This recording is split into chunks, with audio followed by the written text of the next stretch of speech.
Lockdown होने की वजह से हम वो क्लास नहीं कर पा रहे हैं, तो हम सोच रहे हैं कि छोटी छोटी वीडियो बना के आपके ग्रुप में डाल दिया करें, ताकि आप लोग कुछ ना कुछ मेन टॉपिक जो वो पढ़ते रहे, आपकी पढ़ाई कंटिन्यू रहे। लॉकडाउन खत्म होगा तो फिर क्लास करेंगे, ठीक। तो सबसे छोटा सा टॉपिक है, संख्या पद्धति में अक्सर आता है शेष ज्ञात करना। हर एक एग्जाम में क्वेश्चन आना फिक्स है। तो इसमें कई प्रकार के क्वेश्चन आते हैं शेष ज्ञात करना में। तो सबसे छोटे टाइप से शुरुआत करते हैं, जो सबसे सरल है, फिर उससे कठिन, ऐसे ऐसे धीरे धीरे बढ़ते जाएंगे और लास्ट तक जितने भी टाइप के इसमें क्वेश्चन बनते हैं हम सब आपको बता देंगे, ठीक। एक क्वेश्चन लगाएंगे, एक दो हम बताएंगे, बाकी आप अपने बुक में ढूंढ के लगाएंगे, ठीक।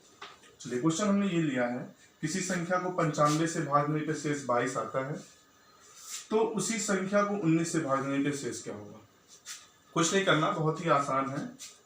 आप देख रहे हैं कि 95 से भाग देने पर शेष आधा 22, कह रहा उसी संख्या को 19 से भाग देने पर शेष क्या होगा।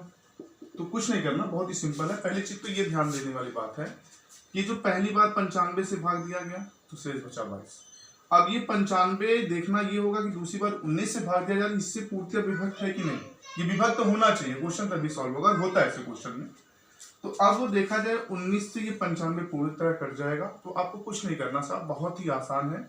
ये जो शेष 22 बचा है, बस इसी में आपको 19 से भाग दे देना है, तो एक बार भाग जाएगा, शेष आपका हो जाएगा 3। ये हो गया आपका आंसर।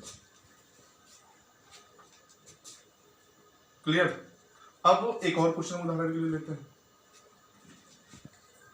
अब अगला क्वेश्चन ये है हमारा कि किसी संख्या को 136 से भाग देने शेष 40 आता है, तो उसी संख्या को 17 से भाग देने पर शेष क्या होगा। ये क्वेश्चन हो गया, तो हम लिख नहीं रहे हैं, बस ऐसे ही। 136 से भाग देने पर शेष 40, उसी संख्या को 17 से भाग देने पर शेष क्या होगा। तो आप समझ रहे होंगे पिछले क्वेश्चन की तरह कुछ नहीं करना। आपने देखा कि 17 से 136 पूर्णतः विभक्त है।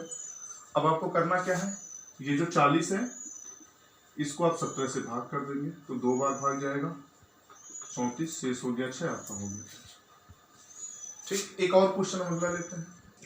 अब अगला क्वेश्चन, ये तो हमारा एक क्वेश्चन था कि किसी संख्या को भागने पर शेष। अब आता है कि 2 गुने में, 3 गुने में, वर्ग में, घन में भागने से शेष क्या होगा। तो इस टाइप का क्वेश्चन देखते हैं।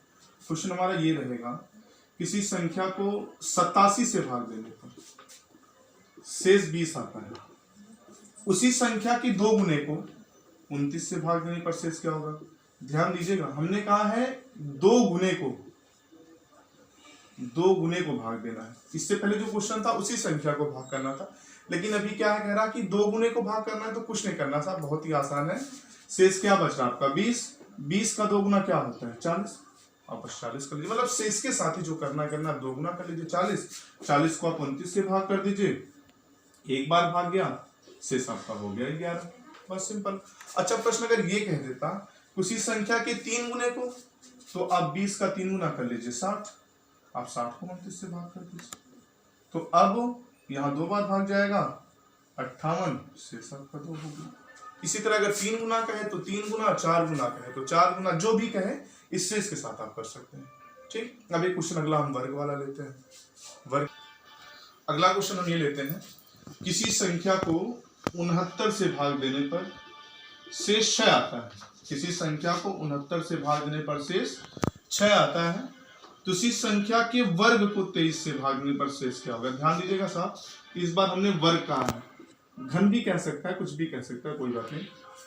तो हमने पहला टाइप देखा तो उसमें सिर्फ संख्या में भाग देना था। दूसरे टाइप हमने देखा कि संख्या की 2 गुने में, 3 गुने में। अभी हमने क्या देखा कि संख्या के वर्ग में भाग देना है, घन में भाग देना है। तो कुछ भी करे कोई दिक्कत नहीं है, सिर्फ शेष के साथ हमको जो करना है। 69 से भागने पे शेष 6, उसी संख्या को 23 से भागने पे शेष क्या होगा। तो कुछ नहीं करना, ये जो 6 है भाई 2 गुना कह रहा था तो हमने 2 गुना किया, 3 गुना कह रहा था तो हमने 3 गुना किया।